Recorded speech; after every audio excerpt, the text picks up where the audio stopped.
Good morning, everyone. Good morning. How's everybody? Great. Good. All right, Sue, we're going to mix it up and we're going to do My Country 'Tis of Thee this morning.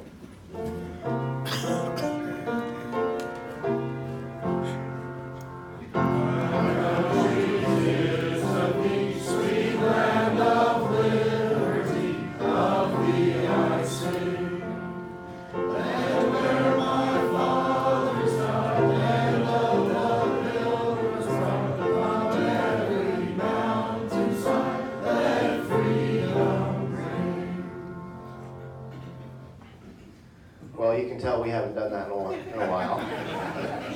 But good effort, everyone. Alan, are you here? Alan Fornwalt has our invocation this morning. Okay, great. Let's see. Who's a good pinch hitter? Rick. Yeah, I don't think so, buddy. Right. Oh, that's right. We have retired clergy here. Lexa. Gracious God, we give you thanks and praise for the goodness of this day, for the friendship and fellowship we enjoy. We ask that you bless the food we eat, the hands that have prepared it, and help us to remember to go out into the world to serve others above self. Amen. Amen. Well, that was pretty well done there, Lex. Thank you, Yeah, I really have been enjoying putting Rick on the spot a little bit. You know, my phone rings like 3 times a day. Hey, Steve, are you okay? You need anything? Are you okay? You need anything, Steve? Steve, you need okay? But I do want to thank you for being, you know, there. After you abuse me, thank you. Pretty much, yeah. It's an up-down relationship. Good morning, Mike. I think there was a compliment in there somewhere, Rick, but I'm not sure. I'm not sure. Well, we have a little problem here. The visitors sheet is blank. Oh. Steve, I hold you personally responsible for this. You haven't motivated people to bring guests. You're going to need to work a little bit harder on that. All right? Have a good day. Well, you know, maybe I should start talking about it. Do you guys know that we have an initiative this year? Wow. You do? Okay. Do you want to do it right away? Yeah. All right. Would you like a microphone? No. Well, first of all, I'd like to thank everybody for the phone calls and the letters, and more importantly, the prayers. I'm back. Hopefully, I'm back for good. I still don't have the get up and go and the pep and all, but it's coming slowly back. Food tastes like nothing to me, so I drink these Lucernas 3 times a day. But meanwhile, while I thought the bragging about Peyton Halsey was over, but I was wrong. On your table is a picture of her. She's now at Northwestern University. She's number 6 in the front row. She's been at college now for 3 weeks, although the college doesn't start till the 20th of September. But she's had 2 weeks of 2 times a day practice. She also found out as a athlete on scholarship that she gets a little special. Their meal 1 day a week, which is usually the evening meal, is in the special cafeteria for the athletes, and they have it's there for them all day long as well. Though they have to eat dinner there if they want to. The food is much better than the regular folks get, but she has to have breakfast and lunch at the other thing. But they have all kinds of fruit. So it's something that you get as you're a star athlete, I guess. She did have over the weekend of Labor Day, a 3-day weekend. The team flew to San Francisco to play a tournament with 3 other teams at Stanford University. The first game against Stanford was a tie game at the end, 3-3. So they have a shootout. 5 girls do a shootout on each team. They take turns as they do in soccer and everything else. The other team, Stanford, scored 4 goals out of 5 when it was the turn for Northwestern. They got 5 out of 5 to beat the tie, and guess who had the winning goal? Of course, Peyton. More important, it was not only against some fluky, but the girl that is the goalie for Northwestern is a sophomore, and she's also the on the USA field hockey team, and Peyton's on. So she whipped it right past her and didn't know what happened to her. So that's it, and then we continue on. I got a little movie of it sent to me of her scoring the goal, so count on more stuff to happen. Now for 3 weeks there's no more games that I know of, but school doesn't start till later. So thank you very much for putting up with me, and I put $2 into that. Thank you, Uncle Bob, and welcome back. I'm glad you're getting enough energy to get here.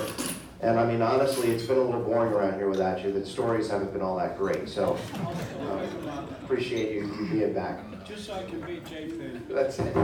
So I'd like to thank Chad Stuckey this morning for being our greeter, and he actually showed up to do that. Thank you, Chad. And Bill Erdman, he ran his own table this morning, didn't he? On E-Ray? I was supposed to. You were supposed to. So I would assume that the sergeant's going to collect some money from you for that. And Carrie Erickson, who isn't a member, was supposed to be on the table, but we're trying to figure out some of the logistic stuff on that. And Lena Fenstemaker was supposed to be on the table. So thanks to Eric and whoever else sat down with Eric this morning. Pinch hitting. Okay, so a little bit about Hurricane Dorian, the relief efforts going on. We do have a Rotary Club down in the Bahamas. President Barry is there, and RI has been in touch, and they are just devastated down there. I'm sure you guys have seen the pictures and so forth. It's just, it's terrible. If you're interested in any way to support an international effort, email me, and I can send you some information that has been sent to me. Committee sign-up sheets are still in the back. Believe it or not, last week we had six new committee sign-ups, so I'm still busy updating those. Committee chairs, make sure you log in and see who's updated on the list. There's still this new members event Monday, October 7th. Welcome to the world of Rotary at Bravo from 6:30 to 8:30. I'm assuming we'll be getting some emails coming around on that. The Purple Pinky Race to Zero is Saturday, October 12th. Again, Cindy is going to be forming a team for that, and we did donate our annual $250. We approved that at the board. Also, want to mention this again, that there's an autumn social at the Emmaus Public Library on September 27th. It's not at the public, it's at Brookside Country Club. Oh, this has been canceled. All right. Any announcements from the floor this morning? Ralph? Just wanted to announce to everybody that thank you so much for all the food that you brought in. We got a lot of food this week. We got also contributions of $121. Thank you all for your participation.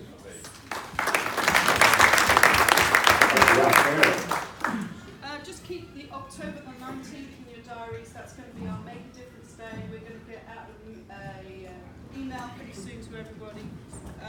We just need to get back to some people who we're going to help. And the other thing is I need 2 strong men after the Rotary Club meeting. I have a load of heavy soda cans in my car. John's I here. need to go into Bob Parsley's truck. So, and that's Perfect. Rick and John, really, they'll help you. Mike?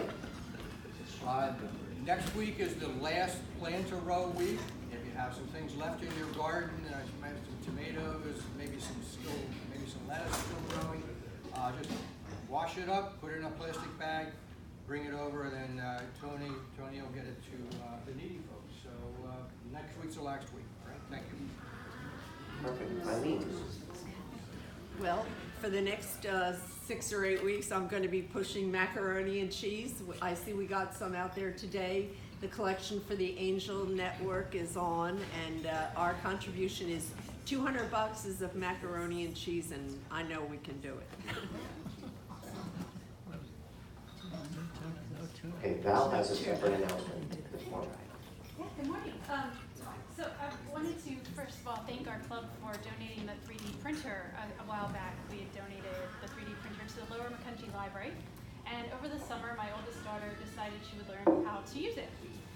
So she took a free course to learn how to design assistive devices for people with disabilities, and she designed a bag holder, a can opener, like a soda can opener, and a button assist. And these are designed for people who have arthritis in their hands, but she would ultimately like to work with people with disabilities as well to help design things that they could use. So anyway, it was very useful. She used a free program to design them, and if you know someone who would be interested in learning how to do that, she's able and willing to help teach you.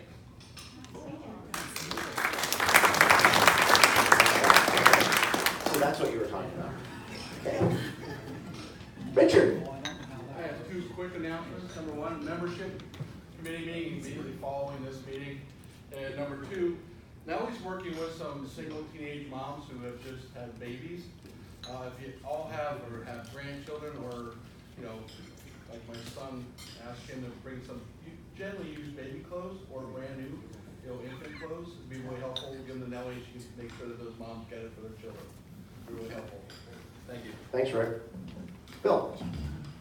You mentioned the E-rate table, so it kind of reminded me of another little tidbit on the E-rate. It's extremely active at that table, so I want to thank all these people who are stepping up and doing it.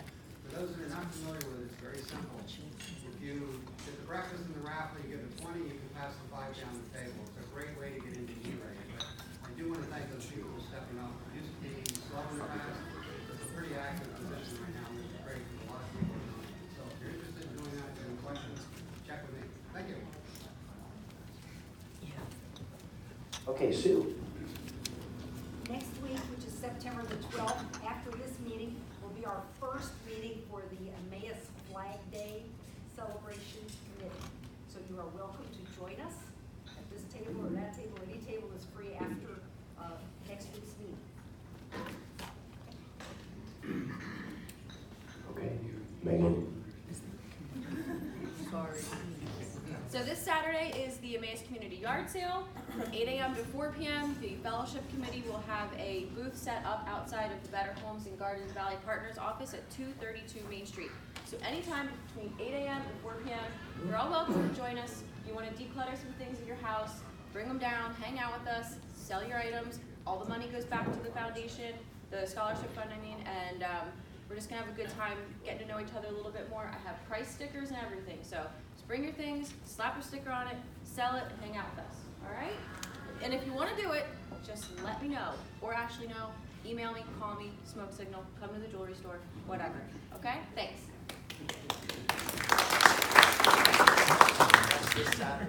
This Saturday the 7th. Right on. Chuck. Golf is Monday, the 9th.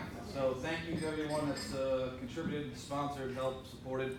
At this point, if you haven't done a hole sign, you did one in the past, I can certainly get you in. But we still need to sell a few more raffle tickets. I think yesterday it was 155 we were at, so the odds are really nice for either a $7,000 trip to the Caribbean or Disney, or the 8 weeks, or the 8 days, sorry, not 8 weeks, the 8 days over to the Open. Or the $1,500 piece of jewelry from Eric, or the $500 Visa gift card. So it's 3 nice prizes. We really sell another 50 tickets to be where we've been in the past, and your help would be greatly appreciated. ercgolf.com, you can log on, send that link out. Someone can log in, just pay on there. Mario will send you an email with your ticket number, and throw the other side into the hat. So any questions? Mario, Don, Steve, myself, Rick, Mike, what's up? John, last year some of us who weren't playing came to help with the work there at the beginning. What time do you want us here to help out? We're going to help out. Mr. Kazuba? 10:30. 10:30, Mike? Okay, back again? Yes. Yep, be down on the side over here. All right, thank you. And we can't have too many volunteers. Correct. The more the merrier. 50 raffle and everything at the end. So thank you guys, and if you still have some people that want to buy tickets, we'd love it. Yeah, so John, explain that. We're at 150, you said 150? 155. Five. The last one I saw. How many do we need until we have to return everybody's money? 300. We passed that. I think we're Okay. okay. All right, fantastic. But that doesn't mean that everybody shouldn't try. the fundraiser Because- is basically started now. Now, any tickets that we sell from this point forward, we start making money. We basically sold enough tickets to cover the cost of the trip. So keep that in mind, everybody. $100, bloop, just keeps coming in, and the odds are good. Any other announcements? Whatnot?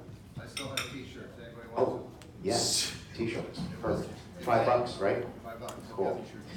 Before we do the birthdays, I just wanted a quick notice. I want to show everybody this. Some guy gave this to Lexa at the Wheels of Time, correct? Some guy. And she doesn't know his name or his contact information, but she's going to find out for me because... I just have to forward it to you. Oh, she knows who it is. Now she says that. But pretty cool. I guess the guy has a die for this, so we could have these made. We could do some fun stuff with them. I don't know, I'm getting some good ideas, but I guess what he did was he had this for his father or his uncle or whatever? His brother, and he put his medallions and so forth in the little pockets here. But he can bore out those spoke wheels.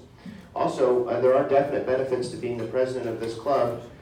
Rick brought me another box of stuff today. One of them is a Rotarian Flavors of the World cookbook.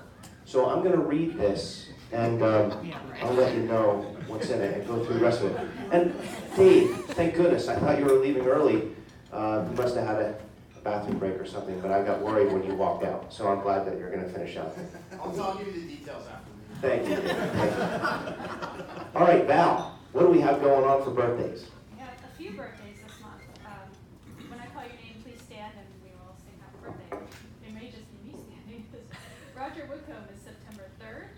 Jeff McElhenney is September 12th. Myself, September 14th. And Tammy Kita, September 26th. It is you. Happy birthday to you. Happy birthday to you. Happy birthday, dear Tammy. Happy birthday to you. And she lives down in our valley. Chad, let's do the racket. Good morning, Rotarians.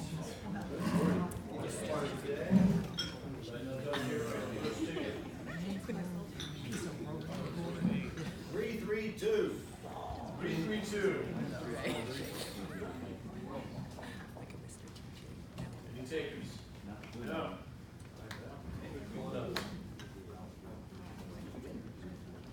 346.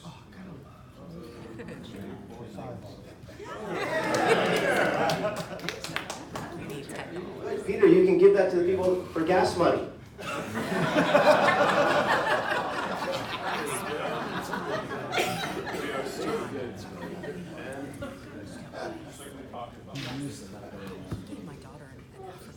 All right.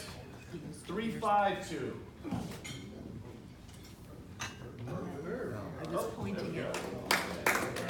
Congratulations, Herb. You could give that as gas money too. Peter, no pressure.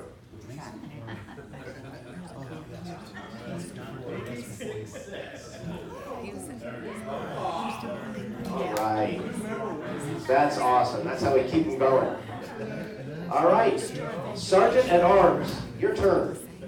So, there's a boatload of people that came in late, but that's good for Courtney, they all came just to hear you talk. So, Frank, Christina, Alan, Dave, and John Zayas all owe me money. I also had to teach Frank how to sign his name on the paper. That's one of the things you have to do when you put your name in so we know that you're here for attendance purposes. So I'll be collecting that money as we go around. John, are you wearing a business on your shirt? I sure am. All right, okay. I mean, it's probably better than an Eagles shirt maybe, but, you know. Oh, I'm sorry. Was I supposed to say that? No. All right. Do we have some happy dollars as I'm collecting the fines? Go ahead, Dave. All right, this weekend is the St. Anne's Fall Fest tonight, tomorrow, and Saturday. As always, I am running the sausage stand. I spent yesterday afternoon, I made 10 gallons of Manhattan-style clam chowder from scratch. I'll probably make another 5 gallons this afternoon or tomorrow morning. So come on out, ride the rides, win a Cupid doll, and stop by and get a sausage sandwich and some clam chowder. Sausage too.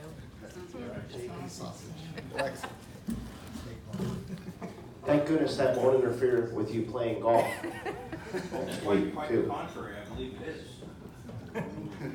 I have two happy dollars and one very proud dollar. I'm happy that he's my fellow Rotarian, my co-conspirator on the executive committee.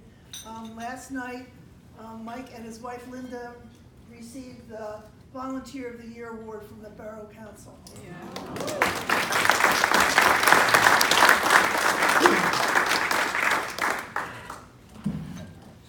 Wow, nobody's happy today? Peter is. Oh, I'm sorry, Peter. Go for it.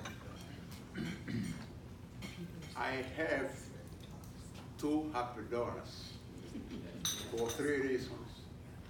The first one, I have seen what God has done for brother. And about, I'm happy here that you have got hope. Let that hope grow and you'll be okay again. Two, thank you for this number 6. I'm saying because me, I'm a teacher. And I would like you to give this to this little girl and tell her this is called a key holder. And the work of the key holder, you put the key here. The work of the key is to open doors. One, any door you can open. She must decide which door she's going to open. And the key is going to put here. I'm saying this is a teacher.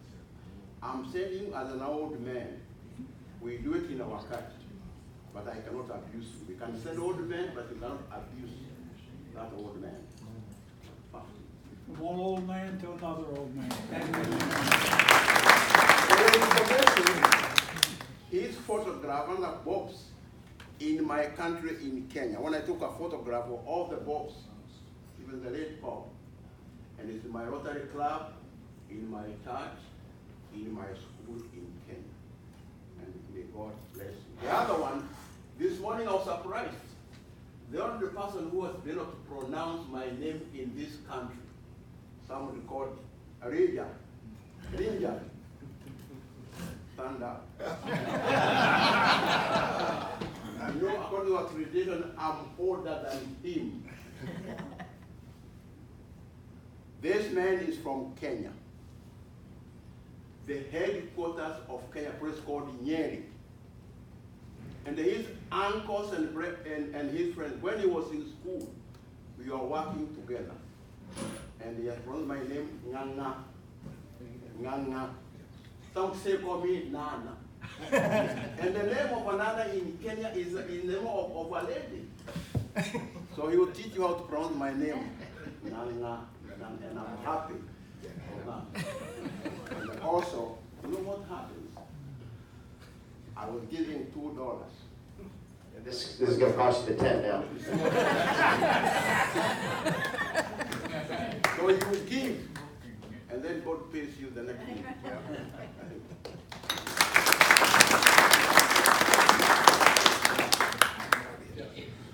Thank you. No. Oh, yeah, here. Yeah. You think of it. No, usual. All set, done? Fines are two. Yeah. Okay, right before, I have a special presentation very quickly to make. Rick, could you please come to the front? Quickly? Thank you. So, I'm going to present Rick with the District Governor Be the Inspiration 2018-2019 Award. It was presented to Richard Zayitz of the Emmaus Rotary Club as the president. Congratulations, Rick. So that was in the box of stuff you gave me this morning, so I figured you wanted.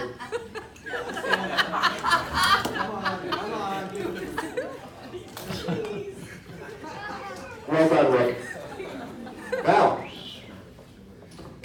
do you want to introduce? Good morning. It is my great pleasure to introduce you to one of our newest members, Courtney Kennedy, this morning. Courtney, like many of us, shares a heart for service and for giving, and I'm sure she will tell us more about that in her presentation. So please give a warm welcome to Courtney Kennedy.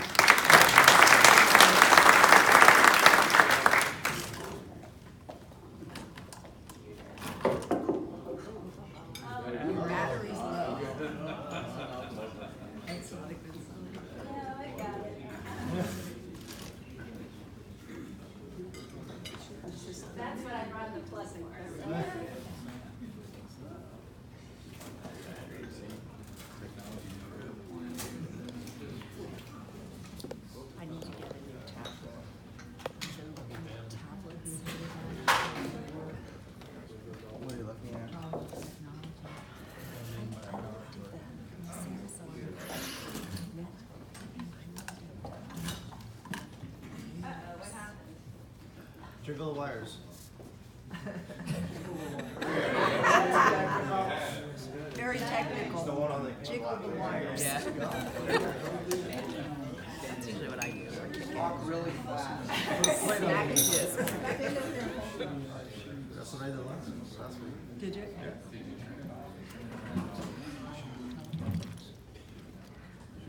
Yeah, Steve. Stand there. Stand there. Steve, why don't you call the wire? Windows. Surface? Yes. Okay. Yeah, I've stuck with the iPads for a long time. So.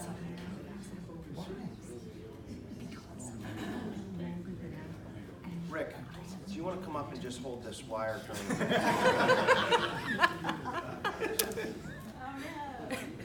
My computer's freezing. You've got the best hold on that. Yeah. Yeah, I know. Unplug it and plug it back in, Steve.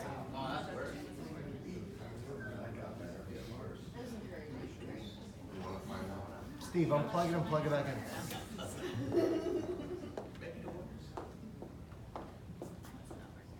Well, my name is Courtney Kennedy, and here, let me put his name. So I grew up in upstate New York, in between Rochester and Buffalo. And if this is working, you can hear. Can you guys hear me already? Yeah. This is good. There we go. So raise your hand if this gets too loud, or if you can't hear me. It looks like even with the wire, my computer is not going to boot up. It's not going to. It's freezing. So let's see if I can get this one going. So I grew up in upstate New York, in between Rochester and Buffalo, and on a farm. There it is. There you go. Good job, Steve. I got it. Don't move. So we'll see if it actually, see how my computer's freezing. Let's see. Come on, buddy. You can do it. Come on.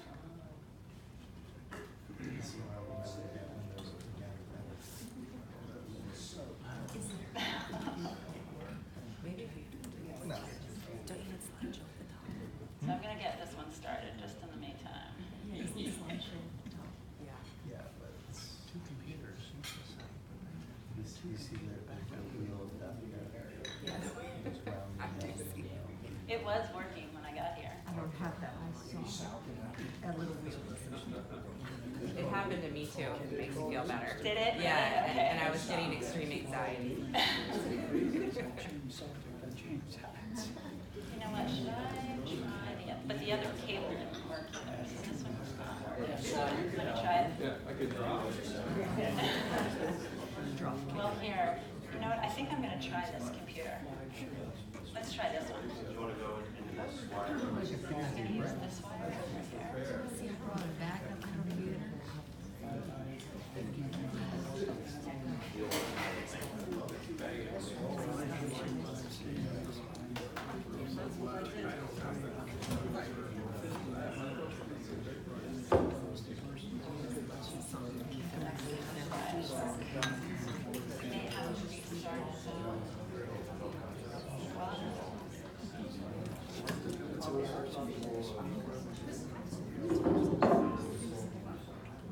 Okay, you guys can play with this. I had to turn it off last time and then turn it back on to see find it. So anyway, you guys hopefully will get to the pictures. Oh. Oh. Okay, now it's just looking at the wrong screen.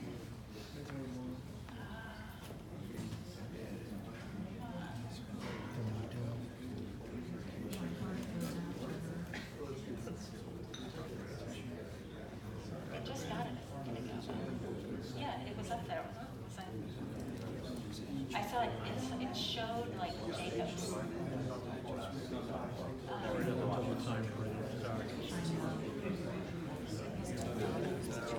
How many people does it take to get up? Oh, here it goes, here it goes. I think it's doing it.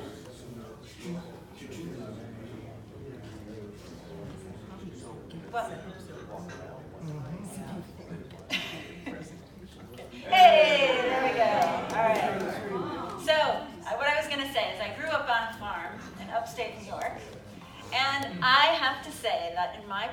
upstate New York, in between Rochester and Buffalo, we have the biggest barns anywhere. I like the barns down here, but in upstate New York, they are the biggest.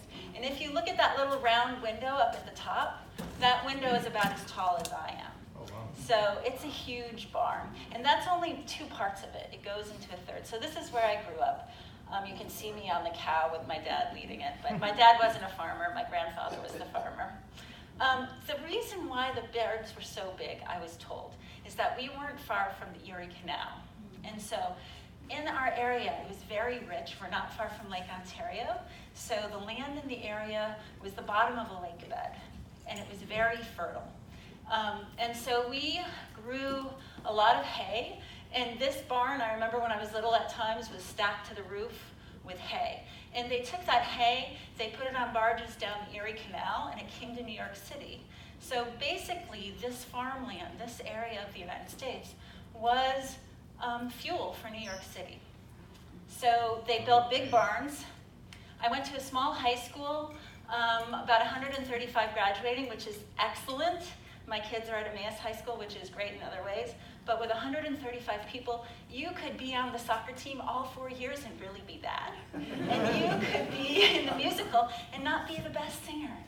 Unfortunately, that's not the same case at Emmaus High School. But in between my junior and senior year in high school, I was an exchange student through AFS. We did have Rotary Exchange as well, and my family was involved in that. But I was an exchange student for the summer to Japan. This is my family here. There I am, standing up in my kimono. And I actually got a chance to go to the high school there. So for about 3 weeks, I went to high school. And the one sport that I did really take seriously was running. And so I was part of their cross-country team over there, which was fun. So I'm just going to back up. I told you we lived on a farm, and this is my dad, I think, sitting on his grandfather's lap. My dad's father bought the farm in the 1940s. It was an extra farm down the street from where he grew up. And they said, you are never going to pay off the price of this farm. You're just not going to do it. Well, the 1940s was very kind to him. As you know, after World War II, the economy was booming, and my dad came along. So when my dad was about 9, he was out helping on the farm, which created a certain kind of work ethic. But so they were able to pay off the farm very quickly, much quicker than they ever guessed.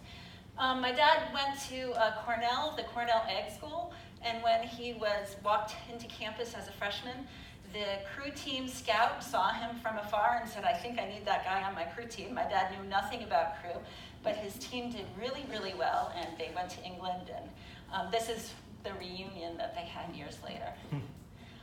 He was also, he went to law school. He was a JAG in the Air Force, so my family ended up traveling around the world as my dad was a lawyer in the Air Force. And then he came back to our hometown when I was 2 because he had leukemia, which didn't affect him really until the next 20 years. But he became the county sheriff, which is unusual for a lawyer to become a county sheriff. He became county sheriff because he didn't like how the level of corruption in the government, so he became county sheriff. He also was commissioner of public safety, as well as a couple other positions. When he found out he did have leukemia, he went to seminary school. He didn't finish it right away, but he did it part-time on top of his other work. So as I was growing up, he was in seminary, and that impacted our family, and I'll tell you a little bit about that. He also had a woodworking shop, which was great for me because he would drive around town and he would keep his eyes out. He'd be like, oh, there's a cherry tree. And he'd watch it over the years, and when it was finally dying, he usually knew the farmer who owned the cherry tree, and he'd come up and say, hey, do you want me to take down your cherry tree? And they'd be like, yes. So he would take all the woods. And those barns that I showed you, by the end of his life, were filled with wood, oak, cherry, walnut. And the gift he gave to me is that he taught me how to do woodworking. So since I've had kids, I haven't really been able to do it, but I've built a bunch of furniture with him. First, it was when I come home from college sometimes. In the morning, he'd be like, okay, you have to do this and this and this. And then he'd leave for work, and he'd come back, and he'd see how I did it, and he'd be like, no, you have to do it over again. But that was usually the case. So here is my dad later in life. he did go back and get his degree, his seminary degree. But what I thought was really cool was 6 years ago, my dad died. And a couple of years after that, a friend of mine emailed me and said, Courtney, did you know that Slate Magazine has a big article about your dad in it? It's a 5-part series and your dad is featured in the first 2 parts. I said, no, I had no idea. And it was because when he was sheriff, just one of the things he did, he started, he was also a judge for a while, started a restorative justice program, one of the first in the country. And now restorative justice is a term that you hear more frequently now, but the title of the article is, They Knew It Was the Right Thing to Do, The Unlikely Rise of Restorative Justice in a Conservative Upstate New York County. And so this was a program that my dad put into place, which was to find alternatives to incarceration, victims assistance, and other programs like that. So I thought that was pretty cool. So here's a little slide about my mom. So as my dad was traveling around, here's my mom when we always lived off of base. Here she is with my oldest brother, and we're there when they were living in Pakistan, and you can see the guys walking down the road like, whoa, look at that kid's red hair. So. My mom was a teacher. I have 2 older brothers who are standing in the back there, and then she did a fabulous job, as I know a lot of you, there's probably a lot of people here who have had to help their spouses or loved ones die. So for about 6 years before he passed away, she was full-time caretaker for him, which was really, really great. So I have 2 brothers. My one brother, Chris, was ROTC in college, and then he went into the Army. He was in the Army, he was in the Special Forces for over 20 years. Afghanistan, Iraq, Somalia, Haiti, lots of different places. And now he's working for NATO. So he's in Belgium, and here's my family, my daughters and I went over there and visited him this summer. So that was great to see him. It's always interesting to talk to him and see what info you can get from him. My brother Matt, my other older brother, was a drummer in a hard rock band. So he went to college for construction management, and at the end of school he said, you know what, I really want to be in a rock band. And they found a guy to give $1 million to their band, and they traveled around the country.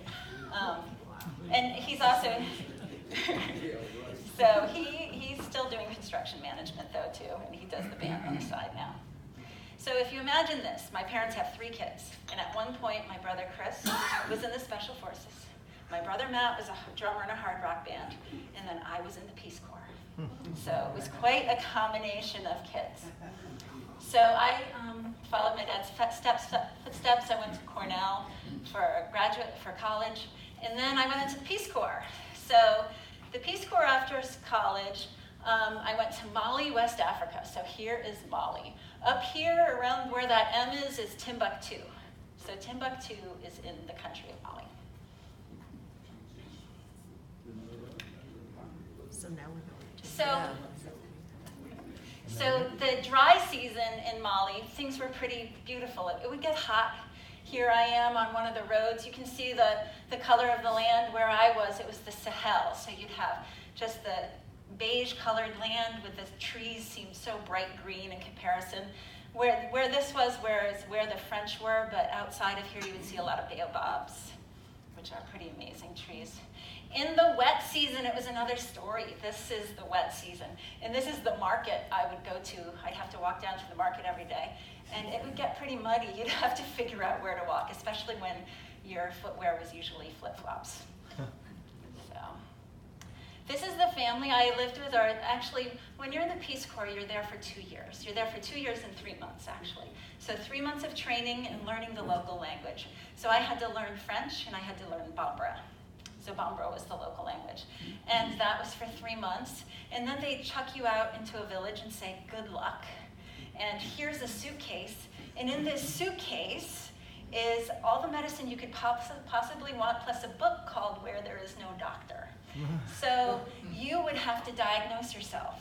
And you'd be like, okay, I have got this festering wound on the side of my foot. What am I going to take? And then you figure out what to take, and you take it. One time I had been backing off on my malaria medication, because the malaria medication you take is really pretty potent and gives you serious dreams. So we were supposed to take it once a week, I think it was, and I kind of backed off. I'm like, oh, it's been a year and a half. I'm going to do once in every year and a half, or a week and a half, I'll take this pill. Well, I get malaria, right? So I'm sitting, and I'm like, you know what, I think I'm getting malaria. I think I feel really sick. And it took 2 days travel to get to the capital city, and this is before cell phones. You're not going to call someone up and say, I think I'm sick. Can you send out a Peace Corps truck to come get me? So, you hear about the Peace Corps, but people don't realize that there is a lot involved with taking care of yourself. And first, coming into your village and learning the language and learning what you can do for people. Now, Peace Corps in every other country is different, but in Mali, where they had strict physical requirements before you got in country, there was a lot that you had to do. But anyway, 5 minutes, okay. So this is going to be half of my talk. Oh well. So Take 10 because you... No, that's fine. So in Mali, I ended up getting malaria, and I didn't even have any aspirin because some coworkers had come, not coworkers, other Peace Corps volunteers had been to my house and they'd taken all my aspirin. So here I am banging my head against the wall. I lived, I'm still alive. But here's my family. Here's the mother in my family. She's making dinner, and I'll get into dinner. I'll skip over dinner, but that's what we ate most every night, is kind of like solidified grits with okra sauce in the middle. And you eat it with your hands. There's a certain way you do it, and everybody sits around the bowl and eats it. And the youngest person in the family gets to hold it. My job was to build wells, and actually it was not to build wells. Peace Corps' mission is to help people help themselves.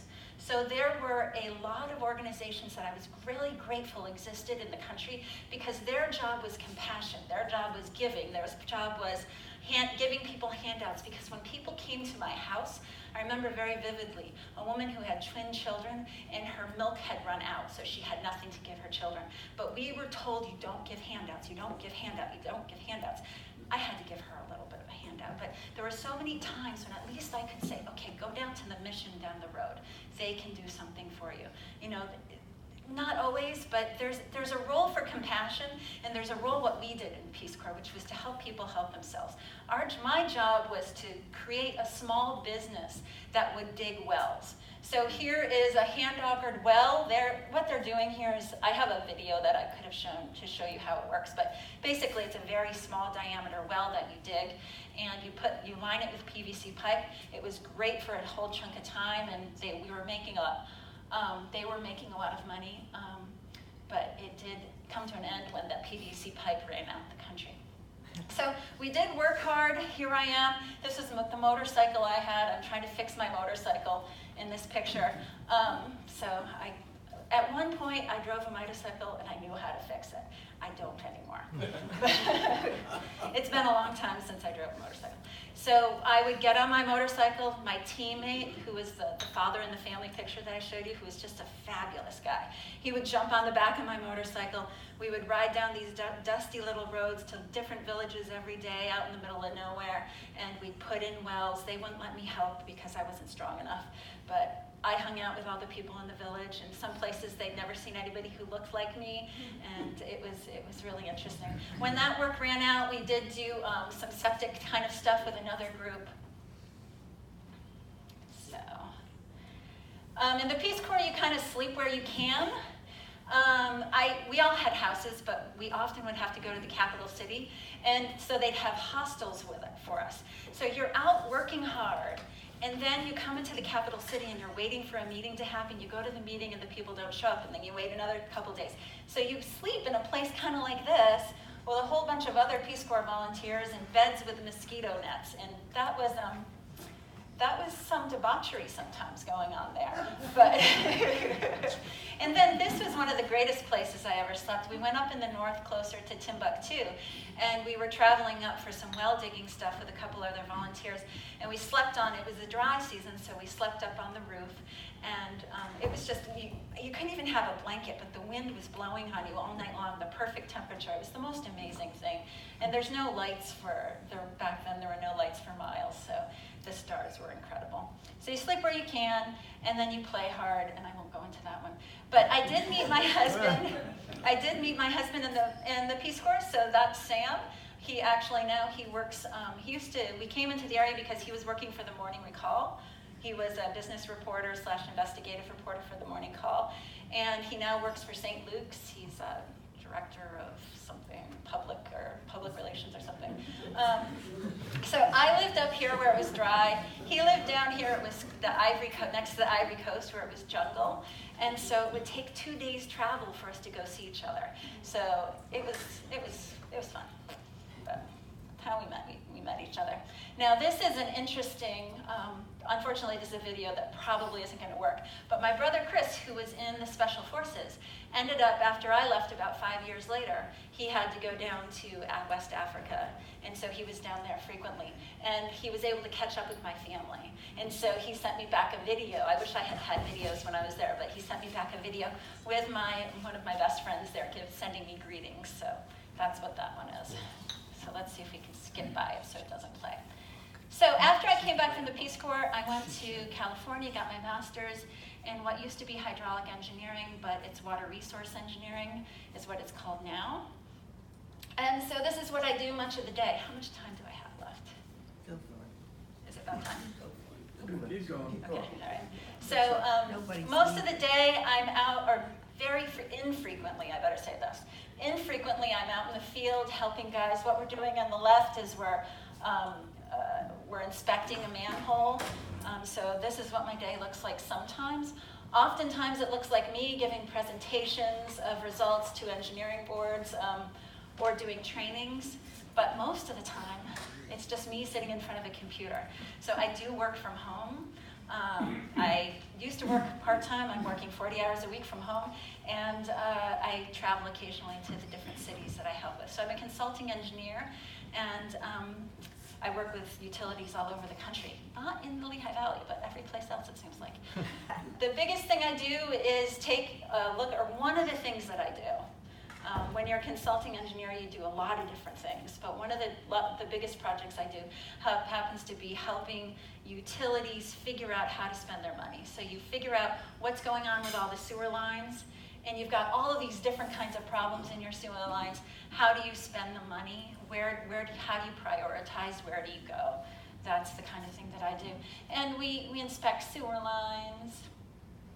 And then we have cycles, and I've created some software that help people manage the information and tell them when they need to go back to re-inspect the pipe, when do you need to clean the pipe. So this application's getting used all around the place, and I'm not going to go into details here, but we work with a lot of different software and a lot of different cities outside the country. So outside of work, Sam and I have 3 kids. I've got a junior, a sophomore, and Max in the middle is in 8th grade. So those 2 are big runners. Max does soccer, and he's really into History Day too. I was on the board. I was a founding member, and then worked really on the board, and is starting up the PTO for 7 Generations Charter School. That's a whole other story. Steve knows about that, and this is kind of what I was handed when I became the facilities, in charge of facilities at 7 Gen. But to end, one of the things that I really enjoy doing is kayaking just around here. It's fun to go just in the Lehigh Valley. So I'm going to show you a map really quick, and then I'm done. So here's a map of Emmaus. So here's Emmaus right now. I know the resolution, it's kind of washed out. But here's Camp Olympic down here, and Cedar Crest is coming down right about here. Here's the Wildlands. And then here's the bridge, the Singing Bridge on Keystone if you're driving up to the fish hatchery, okay? So just to kind of orient you, this is what the map is. Well, our family, we like to kayak it. We'll get in at Camp Olympic and go down the river. Sometimes we'll get out the Wildlands. When we first started, we just go to the Wildlands. And then we started getting out at the Keystone Singing Bridge. But then on days, the last couple 4th of Julys we've done it. We get in Camp Olympic and we get out at the Parkway. And it's really a really nice night. Here's my son Max fishing from the boat. This was a video, I can't show it now, but there were 4 blue herons who came out of the trees. Now it isn't something that you can do just any time, because with the river you really have to be careful of the water levels. You have to understand it's dangerous around the trees. But if anybody ever wants some more information about kayaking locally, if you feel like you get out there and you're out in the middle of nowhere very quickly. So that's it. Thank you guys for your time.